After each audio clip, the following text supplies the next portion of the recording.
Hello, everybody, and welcome to Breaking Ponies, where I'm sure you know our origin story. Yes, all that chemical goo, it was just horrible. Oh, yes, let's not talk about it, though. No, no, that's not. Yes, we have, for the first episode today, we have Hearth's Warming Eve, which sounded like a Christmas episode, but Well, it kind of, I mean, it aired at Christmas yeah, it aired in and it had a December. very Christmassy theme, but it wasn't actually Yeah, it was about much closer Christmas. to Thanksgiving, or at least the mythical story of Thanksgiving. Yeah, I mean, I guess it's just the idea they don't really have Christmas in Which would make sense. I mean, Equestria, They, there's no they wouldn't Christmas. have Christmas or Thanksgiving, really. They would have their own, but which I actually do like. They have their own holidays with their own traditions surrounding it. So Yeah, it's it's a completely separate world. It's not sort of based on ours in any direct sense. yeah, it's just it happens to coincide with the holiday. Well, pretty much every culture has like an end of year thing that they do, just not necessarily Christmas. Yeah, I mean, I mean, even sort of, even if you ignore Christmas, there's still like the winter solstice and There's all the that winter stuff. solstice and stuff like that. Yeah. So,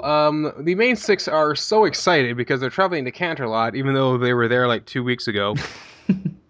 Well, it's time is weird. Yeah, time Like we've is talked about this Yeah, before. we have talked about this at length before. Time is weird in this, so I guess they assume you don't necessarily watch every episode. So hey, they're excited to be in Canterlot, which yeah, okay, whatever. I mean, they're Well, so excited, it even makes Fluttershy celebrate. Hey. Hooray! Yes, very, very quietly. Yeah, I mean, they do that in the sense that it's so you can jump into any episode. When shows air on the telly, you don't necessarily watch them in order. Right. So, it just allows you to just jump in at an episode whenever you And it's like, fancy and oh, okay, just. they excited to go to Canterlot. This must be a very interesting place, a very exciting time for them. Yeah, I mean, it's like being excited about just going somewhere special, somewhere different. Yeah, it established everything, but they have a reason to be excited because they're not just there for birthday. They're actually there to celebrate a pageant of sorts. They're there to put on a play, and they've been Yes. chosen as the main actors in the play. No hmm pun intended. Yeah. Um, Well, they are referred to as the main six. So, yes. So yes, it's the story of the unification of Equestria, where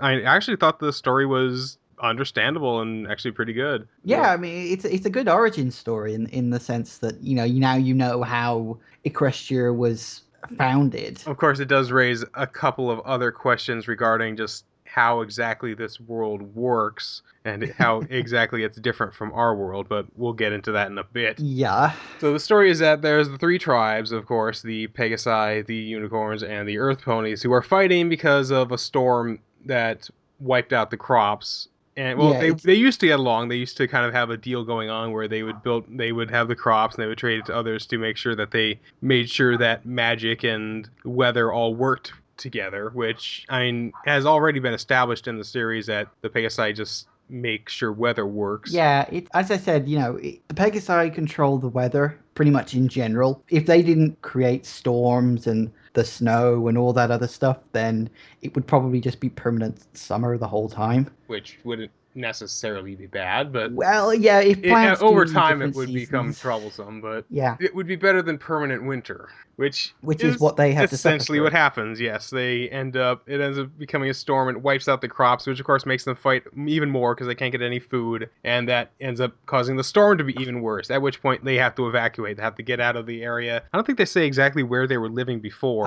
Just some far away place, I guess. It doesn't go too much into details. I would imagine the information's probably been lost, like, over time. It was supposed to have been, like, over 1,000 years ago that this whole thing happened. I mean, it was before the reign of Celestia and And Luna. it's hard to write when you have no fingers, so Well, it's hard. exactly, exactly. We'll get to that in the next episode. Oh yes, exactly that too. But yeah, they end up all leaving to colonize a new place, which they end up calling respectively Pegasopolis, Unicornia, and Earth. Yeah, which raises some odd questions, but Yes, I think I don't know. I think that was just there as a joke. Like, they called it they Hookland. are technically called Earth Ponies, so they're calling it Earth in the sense that we use that term for soil. Yeah, And as we in actually Earth. looked this up that using the term for Earth to refer to soil predates using the term Earth to refer to the planet as a whole. Yeah, it's a sense that really back then we didn't really need to name the planet that we were on. It was just more a case of naming the ground that you stood on at the time, which kind of meant the planet in that sense. Yeah, So it which kind of I just guess is the evolved over same reason time. that things are called Earth Elemental, even if it's not set on Earth, like Final Fantasy or the Avatar series. They're called Earthbenders, not like Rockbenders or whatever. Yeah, I mean, it's Because it's just the again, it's traditional elemental term, which we just happen to use also for the name for the planet. So yeah, I even if think it's not set on planet Earth, it still uses that yeah, term. exactly. It's also a sense of familiarity as well that, you don't want to.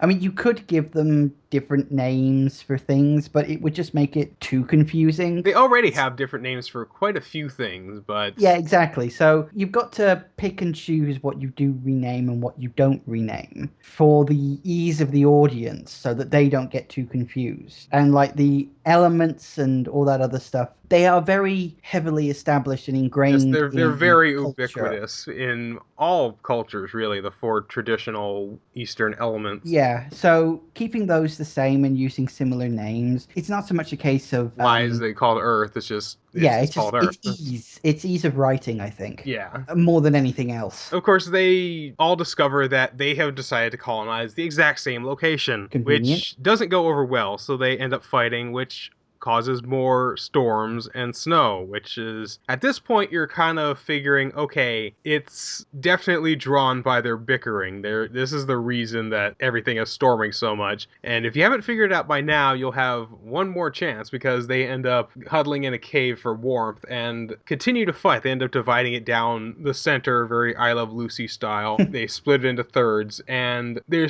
fighting so much that they end up freezing. It ends up freezing Yeah. all the all the characters, and the only ones left are the subordinates to the leaders. Yeah, because you got like the leaders played by Rainbow Dash, Rarity, and Pinkie Pie. Yes, which were Commander Hurricane, Chancellor Puddinghead, which is what the fuck. The other ones were decent enough names, Commander Hurricane and Princess Platinum, but then Chancellor Puddinghead. Well, I get the feeling Pinkie Pie probably had a hand in naming them. Those But probably I, aren't actually their real names that they were called back then. It's probably changed and got to the point where the names have just evolved to the point where people can call them whatever they but want. she actually had like a Puddinghead hat. It's Pinkie. Don't question Pinkie. You can't question Pinkie Pie. It doesn't work. Trust me. Okay, I'll take your word for it.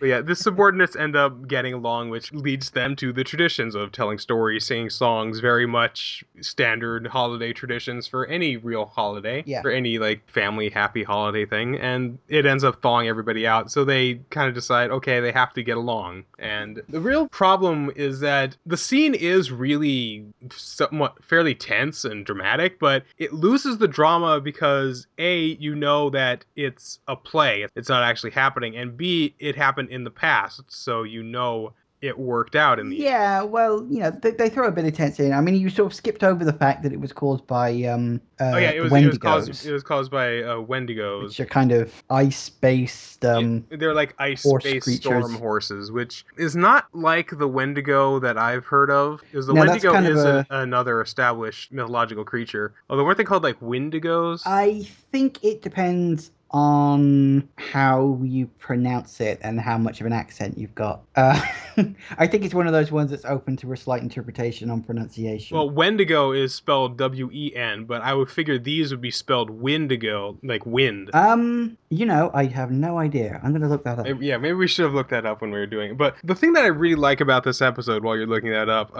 I liked how it was presented because it was presented as a play for all the other characters, but they end up like switching between what's actually being shown on the stage and what's being interpreted by the audience because they have all these special effects and everything, and of course, they have Spike as the MC as the chorus, so like that was help where he's telling the story.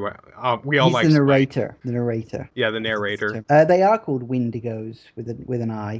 Yeah, that's So what I thought. I mean, it makes certain sense if they bring like storms and ice and all that stuff, I suppose it makes sense that they're called Wendigos. Well, the Wendigo is also an ice-based creature. It's very similar to the abominable snowman or Yeti, Yeah, but yeah. it's another creature. They're sort of like a Wendigo, but I don't think a Wendigo is horse-based. I think it's like No, a I think they probably just did that because ponies. yeah, it's storm horses, which look like full-size regular like war horse type. Yeah, I mean, it's pretty decent design. It's interesting idea for the sense of a different creature to It bring does. in It as almost sort of seems like threat, something out of Doctor Who, where it feeds off of negative it feeds off of emotions. negative energy or anger. Yeah, it is a bit actually, and I mean, it all sort of works out in the end for them, though, of course, Yeah, of course obviously. they get But along, and we know it works out in the end because this, of course, is an origin story. It happened in the past, so you know it worked out for the better. yeah, exactly. Which So does somewhat undermine the drama, but they did kind of build it up still. They have like dramatic music, all these dramatic angles, but yeah, I mean, unfortunately it the just fact kind of that falls half of flat in the that sense. yeah, the fact that half of the characters do actually get taken out of the equation, they get frozen, does sort of lend itself a bit to the threat level as well. Like Rarity and whatnot all get They'll frozen get and frozen, encased in they'll ice. turn to crystallized in ice. But yeah, it's a fun episode just in general, and Yeah, I again, liked it's it. I nice to really have. liked it. Especially liked how it was presented. I'm always a big fan of like origin stories and world building and stuff. So this actually really helped to build up the just kind of the backstory of the place. Yeah, of course. As you said, though, it does raise questions, a Some lot of questions, but only if you're like really looking really hard into it. You could just associate it's the classic Eastern elements, or it's just the term for dirt, which is if you're being pedantic about it, you are really overanalyzing it more than it needs to be. well, But that's of what we're course, that here is what we for. do on this show. But at a certain point, you're like, just shut the fuck up and enjoy it. Yeah, exactly. I do like it because it shows the birth of Equestria and sort of shows how all the ponies came to live and work together, and it's just generally a good sort of world building episode. So yeah, that moves on to more of an origin story with Family Appreciation Day. Yes, although the origin story in this one came a bit out of left field. Yeah, it was almost like one of those Pinkie Pie episodes where she's acting weird, and then you later find out why she was acting so weird. Yeah, exactly. Which was in the Paris Sprites episode. Yes, the Paris Sprites, or really any episode with Pinkie Pie. Well, yeah, that's true. But as I said, don't question the Pinkie Pie. Don't question the Pinkie Pie, bitch. Exactly. So the Zap Apples are coming in, and if you have no idea what a Zap Apple is, they will explain it later on in the episode. Yes. And so, of course, Applejack and Big Mac have to harvest them. With a very odd life cycle they've got. I Yes, it's mean, a very extended, fast life cycle of these apples because they're like electrical apples, which it's an interesting design, but I'm not quite sure it really works in the end. It seems kind well, of disjointed. yeah, as far as I can remember, they never actually show up in the show again. Of So, course.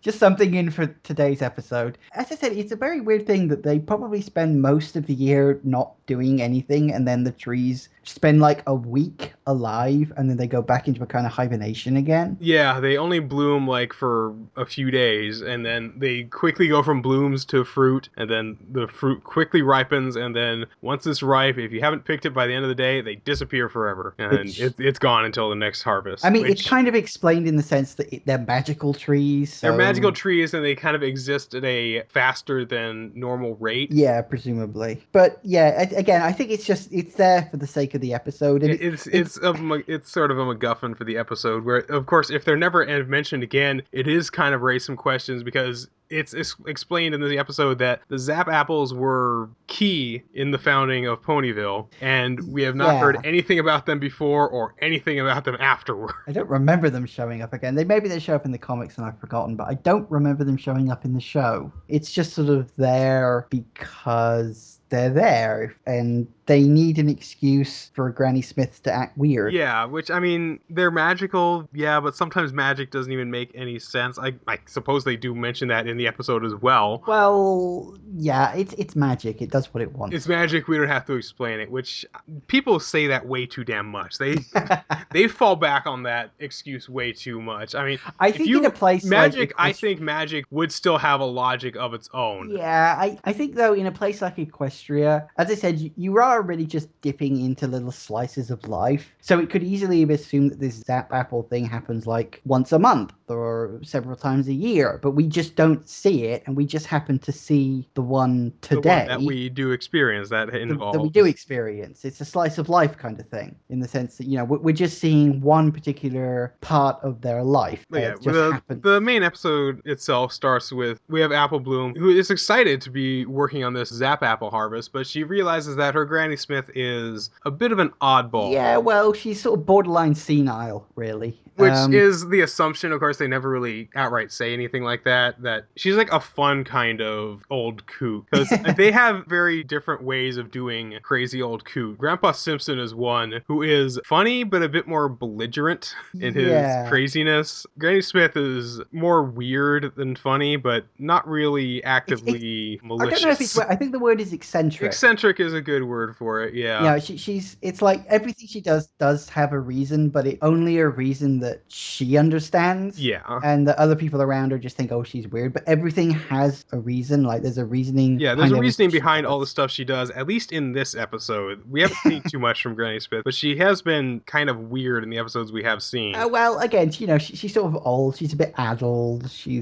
But I mean, she still does seem to have most of her marbles. Yeah, She does make a certain kind of sense. sense, I suppose. Yeah, so when she discovers that she is acting so weird, she gets incredibly embarrassed by her, which is confounded by the fact that she has to invite her to Family Appreciation Day because all of her other family is busy with the Zap Apple harvest, Yep. which she does not want to have to do that. So she tries all these ways to get out of it. She tries to fake being sick. She goes weekend at Bernie's with her grandma on her nap, ties her up to ropes, and is like tries to talk to the teacher to say she can't make it. Man, I immediately thought weekend at Granny's. I don't know what I don't Weekend think at you've seen Bernie's. Weekend at Bernie's. So. No, I haven't, so I didn't quite get that. But The plot behind Weekend at Bernie's is they're staying at this guy's beach house and he ends up dying. right, So they have to make it look like he's still alive so they don't get in trouble thrown or out. whatever. Right, yeah. It's a really stupid movie. But it did well enough they made a sequel and they made Weekend at Bernie's too. I thought he died in the first one. How I does know, that which work? is even stupider, which I don't know how far later Weekend at Bernie's 2 takes place. I've only seen the first one. It's a stupid movie. It's if the premise sounds stupid to you, it is stupid. But Right, fair it's a enough. comedy, of course. But Well, I assume so. I somehow doubt that could be a drama. I mean, in the episode, her nervousness isn't exactly helped by Diamond Tiara and no, her it's not. father, Father Little Filthy bitch, of Rich. course. Yeah, oh, she really is a little bitch. Someone needs to slap her really, really hard. PR offer at. Yeah, exactly. Again, we come back to the naming convention thing that her father is called Filthy Rich. Yeah, her father is filthy rich, and her grandfather is stinking rich. Yeah, which is weird because Filthy Rich at least would have been born into a family of money. That was already rich. It's like Richie Rich, who is Yeah, and it's just like the grandfather who was called Stinking Rich wasn't born into a family of money. He actually shows him starting to make the family fortune. yeah, in this which episode. came from the original Zap Apple Discovery and Harvest, which again leads to the whole creation of the town was all based around Zap Apples, which is why they've never been mentioned before or since. Yeah. Well, they didn't mention anything about the founding of Equestria before that. You didn't question that, did you? Well, See, no, you're only but it questioning doesn't it really. now that they're mentioning it. That's the thing. Yeah, it's strange that they're just now mentioning how important they were, even though we've never seen any. And we know apples are important. Yeah, I think it's the idea that the Zap Apples was kind of what put Ponyville, or what became Ponyville, on the map, because that made them popular. Because the Zap Apples grew up really quickly, whereas their regular apples, which presumably is what Ponyville ultimately became known for, like on a more regular event, was, those things took time. So the Zap Apples sort of started the town, but it was then the regular apples that kept it going over the long period. Right. Which, of course, it also raises a question that I brought up, is that if the whole apple industry is what Ponyville is based on, how come Applejack's family is not more rich than they are? I don't know if they're rich or not. Their barn and premises always seem to be in fairly immaculate Fairly positions. good. I mean, they think did it's the tear down, idea- they did blow up an entire barn because they didn't need it anymore, but still. Well, I think it's the idea that the rich family probably were actively trying to make money whereas the Apple family were just trying to make apples. I think that's the difference. It's like they're country farmers. They're not too obsessed with making huge piles of gold. And all they really want to do is just to have their farm, live their life the way they want to live it and do that. Whereas the rich family, as the They name want, yeah, implies, exactly. they wanted to make money. They want mansions and big Because buildings. Sticky Rich does kind of look like an old gold prospector of sorts. Yeah, I guess that was probably the idea. I mean, maybe that's why he was called Stinking Rich, Yeah, because maybe. maybe he wasn't that And of nice course, what originally. was he? What were his parents? Why did his parents name him that? We get in naming. It's don't question it again. Now, look, we will get into the whole naming thing at the end of season 2, okay? Okay, Because one of the no, I'm not even going to go into too details, but I'm going to go on a big tirade about this towards the end of the season, okay? okay. And I'll be waiting for that. and yeah, we'll get to that in time. I don't know. Overall, I liked both episodes. I probably liked Hearthwarming Eve much better because Family Appreciation Day just raised too many questions. It just raised too many questions in regards to the canon, which God help me, I'm actually worried about the canon of this show. Of course, of course. I did notice that the stem on the Zap apples was lightning bolt shaped, which was a nice touch. Yeah, they do work quite well on the design of things. Everything they make The out of it has attention like to the rainbow detail. design on it, which is if you think about it again, it's like okay. It wouldn't actually physically work, would it? Yeah, Not in because it would life. all get mixed together into like a mushy brown color, but Unless it's simply that whatever the stuff is refracts light in such a way as to always create a rainbow in that or exact it's magic. position. Or it's magic, bitch. We don't have to explain it. Speaking of bitch, let's move on to Breaking Bad. Oh, yes. Breaking Bad. Okay. This was a heavy episode. Yeah, it was pretty good. I mean, we ended the last episode with Walter literally racing his ass off to get to the deal of his life to exchange his entire stash of blue meth for, what was it, $1.2 million, $1.2 million. which that's a fucking lot of money. And Yes, and Jesse is as high as a fucking satellite. And, his child is being born. And it's just like, this it would ends be with a like the kind of heaviness that you'd end a season on. yeah, And then you have to wait almost. like another 5 months to get to the next episode. But the weird thing is, they technically didn't do anything with the cliffhanger. They resolved it almost Yeah, instantly. it took place between episodes. The whole exchange and Yeah, trade took place between episodes. I mean, when the episode started and you saw Walter driving really fast, I assumed that it was picking up with him driving to the meeting, but he's not. He's had the meeting and now he's just driving to some random location so he can hide the money in his car. And then it instantly skips from that to him arriving at the hospital to greet his newborn child. And it's just like, okay, fine, skip all the stuff we were waiting on last time.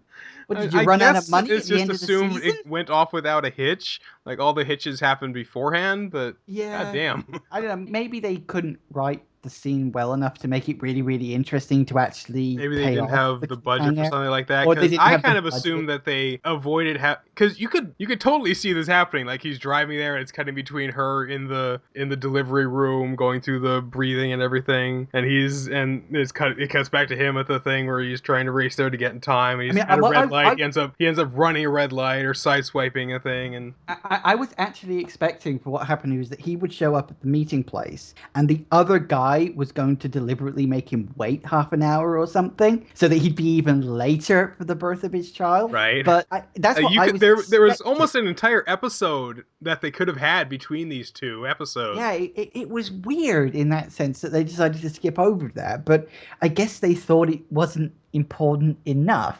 They wanted something to go right for Walter, but things going right is Doesn't boring, make it for so interesting skip it. TV. So we just assume it happened off screen and let's just move on. Yeah, exactly. So anyway, bottom line is his new daughter is born, who they end up calling. I wrote it down somewhere. Where was it? Dun, dun, dun, dun, dun, dun. Holly. That was it. Holly, yes. They end up Holly calling White. Holly, which is a much better name than the one they were thinking about during the first season. I can't even remember what that was, but it was a stupid name. And at least it's not like Walter Jr. 2 or something.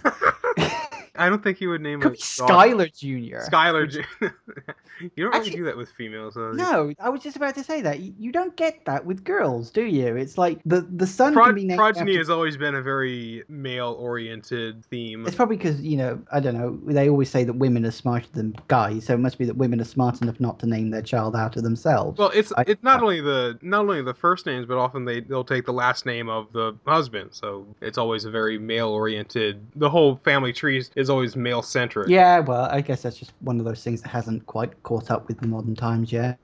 But I completely lost my train of thought there. Okay, so yeah, Holly White is born, which sounds kind of weird actually when you say Holly White. It'll work.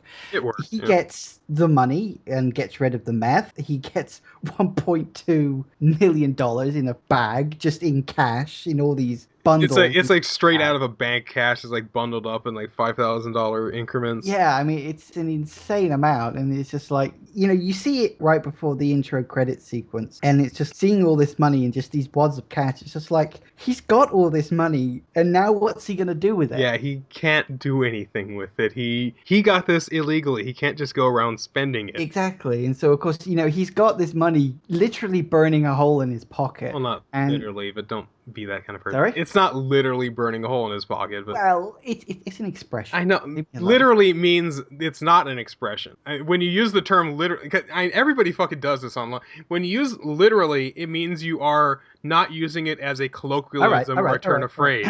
So he's got this money practically burning a hole in his pocket. There you go. And you can't say, there you go, you ruined it now, because now you're going to have to put in that little argument we just had to explain why you just went, there you go.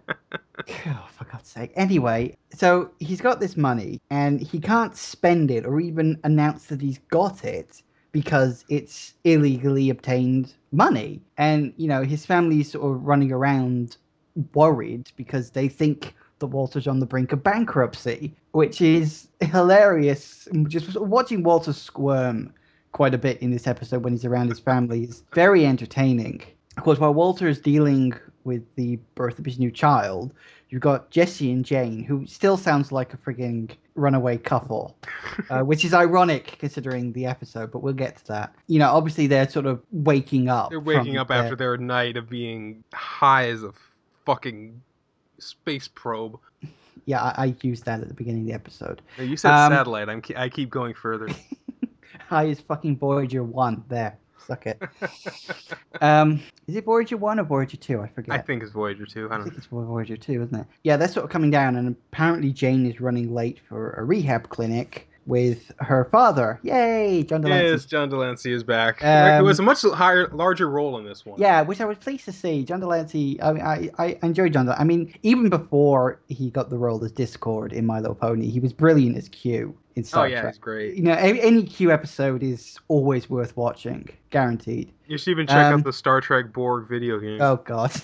I've seen Spoonie's review of that. Yes. He said that that's the only thing that saves that game from complete and utter shiteness. And even that's borderline, because, Anyway, getting completely off fucking topic, which I suppose is the point. But yes, that's the point of this show. So they're going to sort of...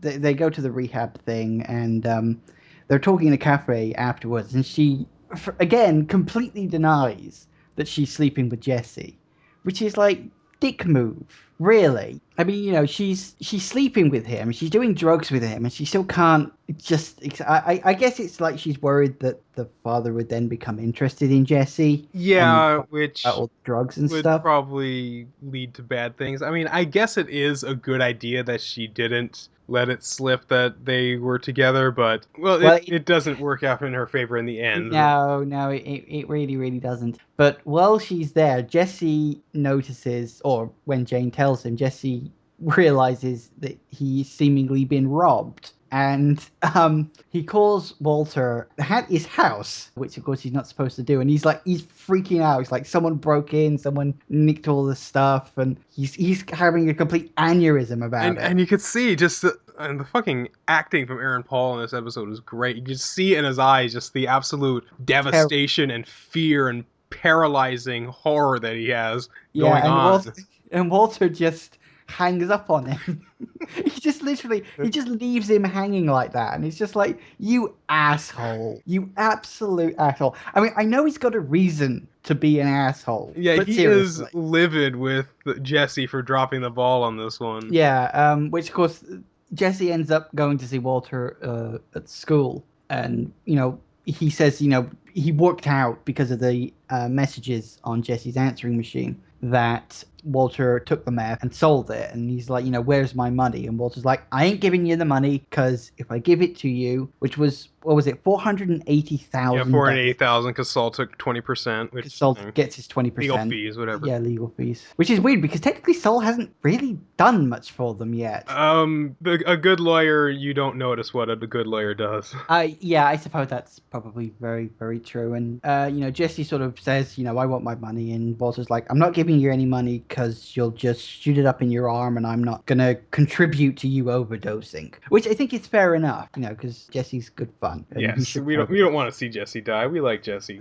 Saul actually does show up in this episode because Walter is sort of telling him that he's got this money, that he can't do anything with it because it's all frustrating. And Saul is sort of pitching him ideas about how he could accidentally or conveniently come up with $480,000. And We get Walter as being very stubborn in this, where he wants to he wants to be proud of the fact that he earned this money through his own hard work. He doesn't yeah, want it to come into his hand just through some windfall. He doesn't want people to think that he got lucky. yeah, He earned it's kind it, of weird. which Yeah, is certainly something to be proud of, but I mean, there comes a line where, like, the real life has to come in over whatever your desires about the situation are. yeah. Like, he's got this money, he needs this money, right, really, really badly.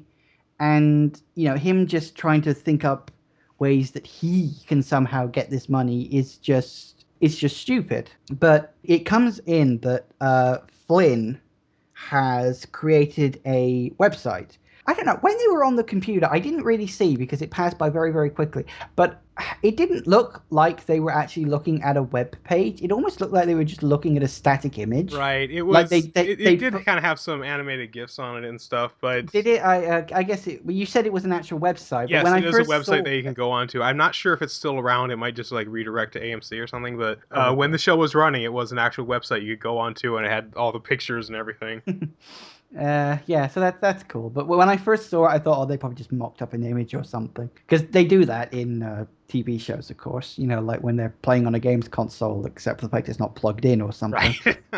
which is always great fun. Or Or playing Dark Souls with two players. yeah, or just it always makes me laugh when they do things like that, or when they have Because a it's like nobody on the crew of course, getting on tangent. Nobody on the crew played video games that can point out that something is wrong makes here. me laugh though is when you see that in like advertisements for the actual product. Like I think it was in the 360, there was a picture of some people playing on a 360, and you could clearly see the console wasn't plugged in.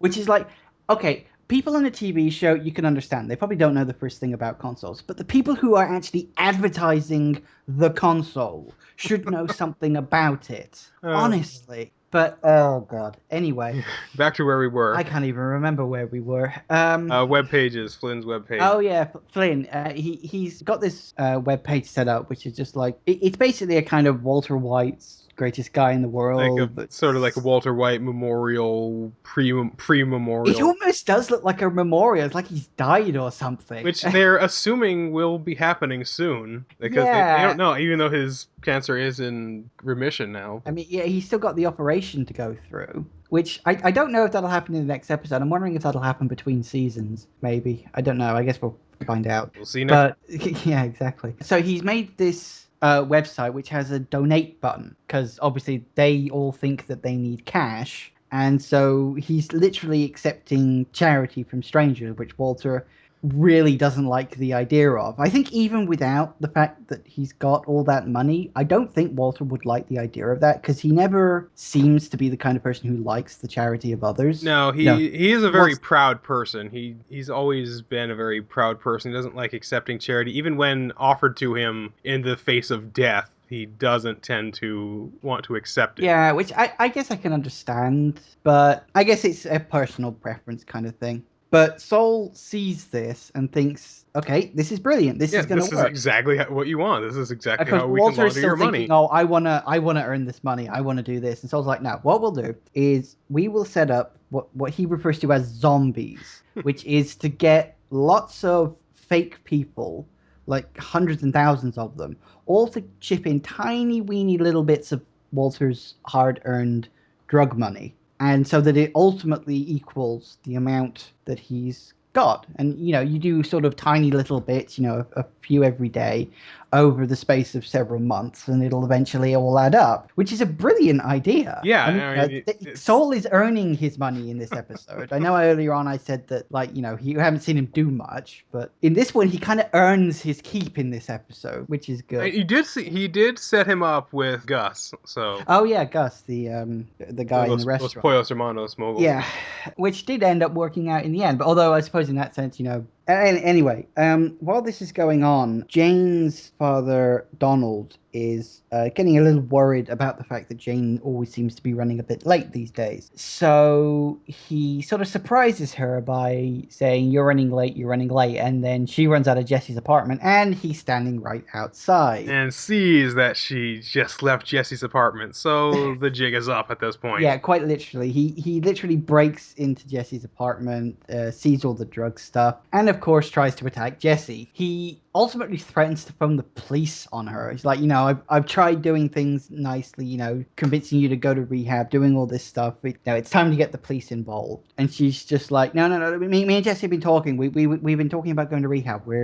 But that's why we were talking literally right as you walked in. We're going to rehab because the previous evening, just as Jesse was getting high, he accidentally let slip that Walter owes him all that money. And you practically see the dollar sign show up in Yeah, her eyes. she very much turns greedy at this point. She's like, you have a lot of money. I need to get out of here. Let's get the hell out of here. Yeah, so they eventually managed to convince Donald to back off, not call the police, agreeing to go to rehab. And then after that, they effectively blackmail Yeah, they Walter. call up Walter and is like, we want our Yeah, money. we want our money, bitch.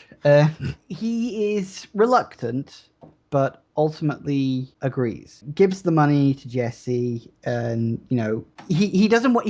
I think it's the fact that he's kind of grown very fond of Jesse. He doesn't want Yeah, to see he doesn't Jesse. want to see Jesse's life turn out badly. He wants things to work out for him, and he knows that if he gives him this money, it's not going to teach him anything. Yeah, exactly. But of course, he's being blackmailed, so not much he can do about it. Yeah, it's just Of course, at the time he's been sent out for diapers, which is brilliant because he comes up with all these excuses. Oh, I've been to 3 different supermarkets. They don't have any diapers here. And of course, he's telling Skylar this excuse. As well, he's he's at in a a bar bar. waiting for a drink. Yeah, he orders a beer, which I don't know. I guess he could probably get away with one beer and still drive, but I don't know. That's questionable for me. And he just happens, in like the most amazing coincidence ever, to be sitting next to Jane's father, Donald, who is also getting himself a bit drunk because Yes. he's worried about So yeah, Jane. these are two people that both have a lot happening in the episode and have no idea that they're both involved. Yeah, which is wonderfully ironic in that sense. But I don't know, that sort of scene between them when they're talking about their own kids and everything. That was a good scene. Yeah, That was it was good because you get to see how Walter feels about Jess. He lies and says that he's family, but you can tell that's not a complete lie. and you It's also just get to see easier to how explain that he's a cousin or family than to just say he's a kid that I cook meth with. he's a kid that I spend an awful lot of time with. No, that doesn't sound very good. Um, and yeah, you also get to see how much Donald clearly cares about Jane as well. At the end of the day, okay, she's a bit of a screw up, she's an addict and all that stuff, but at the end of the day, she is still his daughter, and he cares about her. And all he wants for her is for her to have a good life, which is all perfectly fine. So Walter's feeling a bit sort of, I guess, sort of remiss about Yeah, what's been he's going feeling, I on. guess. Maybe not so much guilty, I guess, but a bit responsible, perhaps. And So so he he, goes back to Jesse's apartment, I guess, to apologize and talk to him, yeah, sort of to talk to explain him. why he was keeping the money from him. Yeah, and of course, when he's able to break in much easily, much easier this time. Yeah. because He just has once a you piece of cardboard covering the hole. They haven't had a chance to patch it yet or get a new door. yeah, so he breaks in. Of course, they're all sort of cuddled up in the bed. They're both high as satellites again, and he tries to wake Jesse. Doesn't work. And as he's there, Jane rolls over onto her back and subsequently decides to throw up, which is firstly kind of disgusting, Yes, and it secondly, was a very gruesome it scene was to see. rather horrible. And of course, earlier on in the episode, she'd mentioned to Jesse, "Don't roll onto your back. Let's try to stay on your side, because if you roll onto the back and you throw up, you might choke." Which is exactly what happens. And Walter remember that is like, old scene from The Simpsons? If you want him to survive the night, I'd suggest you roll him onto his side. remember I said If. if. And yeah, Walter is there and he's about to sort of flip her over, presumably, and then he doesn't. And he's just standing there watching Jane slowly suffocate to death, choking literally on her own vomit. And he's just standing over that. You can see how much this is tearing him apart. Yes, but Because he saw her. He barely knew her, but from what he has known about her, she was a threat. She was yeah, blackmailing him. And he probably saw that she was a bad influence on Jesse. yeah, And he's probably he didn't thinking, do heroin before he met her. yeah, and it's just like you can see his reasons for doing it, but it's still a pretty dicky thing to do. Just watching this person die. Because God only knows what Jesse's going to think when he wakes up the next day to find her dead. God only knows what Donald's going to say when he finds out. Which is kind of a shame because now that Jane's dead, presumably Donald's not going to be in it too much more. Probably not, no. But I suppose that depends on how his reaction to Jane's death is. Is he going to blame Jesse? Is he going to try to get Jesse in prison or whatever? So I don't know. Maybe he'll show up occasionally in And if you season think three. about it, it was their talk. It was the talk between Walter and Donald at the bar that made Walter go back. And Yeah. the position that Jane was in, she wouldn't have rolled over if Walter hadn't shoved Jesse to try to wake him up. Yeah. So technically, Walter is kind of responsible for her death. In maybe not so directly. I mean, Maybe she not was so the one who, directly, but if he hadn't gone there, she probably would have survived. yeah, which again also puts a tiny bit of blame onto Donald as well. Because if Donald hadn't been at the bar, then it's a tangled web we weave, isn't it? Uh, so yeah, the episode literally ends with Walter just standing over presumably dead Jane and sleeping Jesse, and it just ends. And we've got one episode left of season 2. So we still don't know what the fuck's with the black and white swimming pool, which I am convinced is how the next episode is going to start. We're going to be back at that black and white swimming pool in the next episode at the beginning, and we're hopefully going to find it out. If they drag this into season 3, I'm going to be really fucking pissed. Wouldn't that be Really. something? Like, oh God, I don't know. But yeah, I mean, it was a good episode.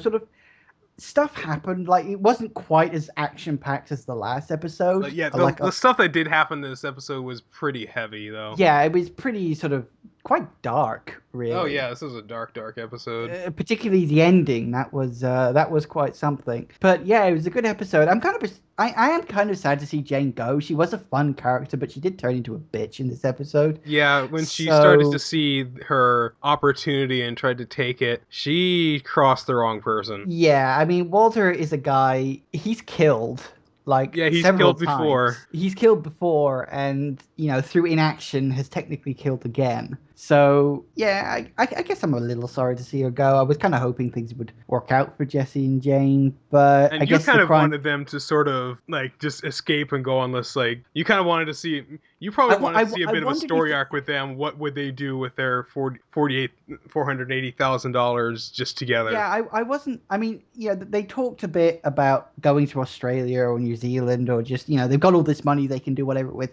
I mean, firstly, $480,000 is a lot of money, but it's not like infinite. No, but it's enough to start a life anywhere you want, really. Yeah, I suppose. Enough to put yourself up for at least a year, have at least a couple of years, be able to They find a talk job about moving somewhere. away. They talk about getting clean. They talk about all this stuff, and you just like, this is so much bullshit. This is clearly so much bullshit, trying to convince themselves that they're gonna do it. And you're like, And part of you suspects that Jesse may have been legit about that. He's like, "Yeah, we could get out of here. We could do it. We could totally do it." But yeah, and it's just like he's just starting down this really bad, slippery slope, and Jane is definitely pulling him down. So I guess for Jesse's sake, it's kind of a good deal that she's gone. But yeah, this is really going to affect Jesse. Maybe Walter's probably thinking this as well. He's thinking that her death might be the shakeup Jesse needs to possibly, turn things around. Maybe I don't know. It's interesting. I mean, we've got one episode left of this season, but we still got several seasons more after this. So yeah, it was a pretty heavy episode. I mean, not as action packed as the last one. Like a lot happened in the last one, but it was a pretty heavy episode. Yeah, I guess that's it. I think I've rambled on long enough yeah, about we've that. rambled on for almost an hour on this one. But yeah, this episode deserved it. This is a really heavy episode. This was a big shakeup when it first aired. Yeah, I would imagine as much because I mean, you not only have you got the birth of the daughter, you got the death of Jane, but you've also got all these other things going on as well. So yeah, it'll be interesting to see how season two resolves itself, Yeah, and we will we'll find see. out next time. Yeah, we'll see you folks next time for the season finale of Breaking Bad and the next two episodes of My Little Pony. Yep. See ya. Those are two very, very strange series to put together. Oh, trust me, we'll be getting into controversial My Little Pony stuff next week. Oh, lovely. Yeah, I think it's next week. Yeah, I'm pretty sure it's next week. All right. Oh, take Okay. care, everybody. Bye.